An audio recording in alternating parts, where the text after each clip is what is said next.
Today, the city within a city known as the World Trade Center is back to work. Security has been tightened. Yet this is an extraordinary place that handles 70,000 people coming and going on the average day. And there is no way to guarantee absolutely their safety. Impossible not to feel then, even today, the havoc and the blind panic such a bomb in such a building must have created. What happened on a wet Friday lunchtime in February has scarred everyone who works here. We swear this? Well, I think people's lives changed on the 26th of February. It's given us a heightened awareness of global terrorism. It has touched our shores. We know that we have to deal with it. Down in what was the car park, where the bombers left a 1,500-pound device in a hired van, they're still rebuilding the basement floors, blown away in a matter of seconds. From that moment, from the very beginning, the Americans were convinced this was not a one-off attack from an isolated group of eccentric extremists. What they found, however, is a new breed of terrorist, inspired more by religious zealotry than political goals, and men who were targeting America for what kind of society America is at home, not, as others before them, for what America is doing abroad. Along the way, there have been some fairly shocking discoveries for the FBI and the police. Chief among them, that the United States once trained and financed those who came to the World Trade Center back in February to leave that car bomb here in the basement. Mohammed Salome, the bomber who bizarrely went back to pick up his deposit on the rented van that carried the bomb, was the first to be arrested. He's a Palestinian from Jordan. Others who've since been detained here are Egyptian, Sudanese, and some of them have been American citizens for several years. Yet there is one experience that links them all. There's a thread, a common thread that runs through it, and that is they're all one way or another people who were connected to or participated in the war in Afghanistan. Not Afghanis, but people who were either recruited to assist or recruited to participate or participated in camps where people were trained to fight in Afghanistan.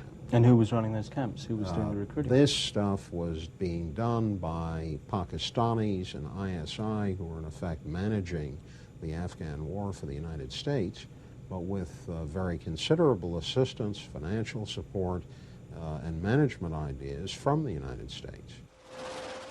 ISI is the Pakistani intelligence service which recruited and trained Muslim warriors of the Mujahideen for the war in Afghanistan. Always with the help of America's CIA on the ground, and $3 billion worth of financial and material support from the American government. You were a nation of heroes. It was all part of Ronald Reagan's crusade to drive the Soviets out of Afghanistan. Yet even as Mr. Reagan was welcoming Mujahideen leaders to the White House in the spring of 1988, this covert war in Afghanistan was backfiring on the United States. In the name of Allah, the gracious, the most merciful. This is Sheikh Omar Abdul Rahman, an Egyptian cleric who first started coming to the United States at that time. The Sheikh recruited Islamic warriors, as he calls them. He went to Afghanistan himself on American-funded trips in 1989 and 1990. But it seems now that he was working all the while for the Iranians as well, specifically with Iran's Revolutionary Guards, helping them build training camps for guerrillas in Sudan once the Afghan war was over. Their targets today? President Mubarak's secular pro-Western government in the Sheikh's native Egypt, and America, starting with New York City. Until his arrest last week for being the spiritual leader of the World Trade Center bombers, the Sheikh was living in nearby New Jersey and preaching openly the politics of militant Islam.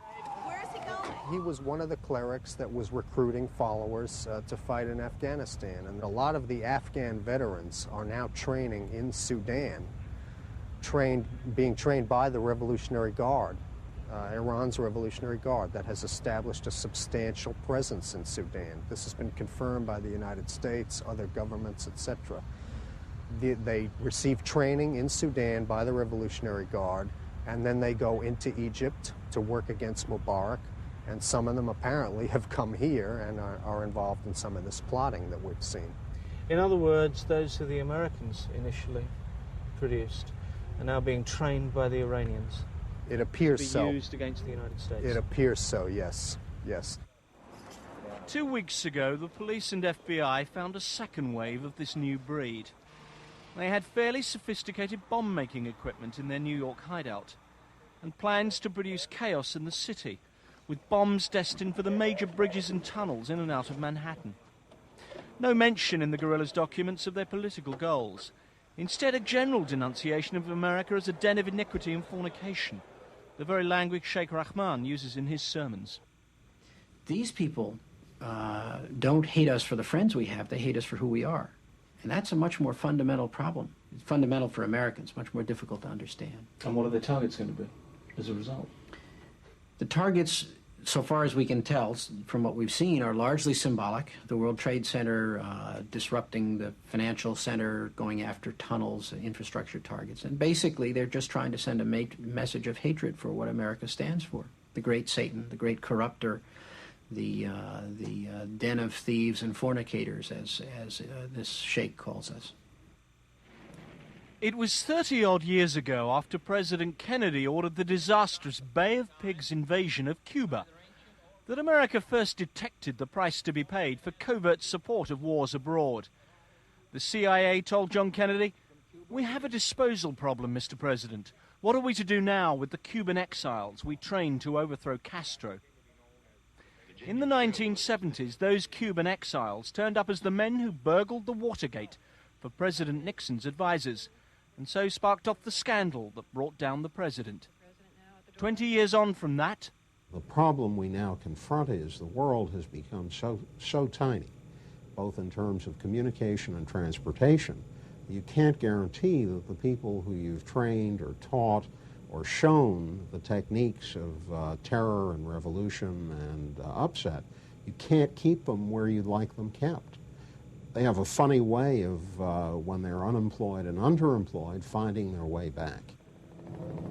Finding their way back to cities like New York, where today the FBI is warning that no public building can afford not to impose new security, and where tens of thousands of people have recently been using other routes in and out of Manhattan, keeping away from the bridges and the tunnels named by the Islamic extremists as their next target. David Smith, Channel 4 News, New York.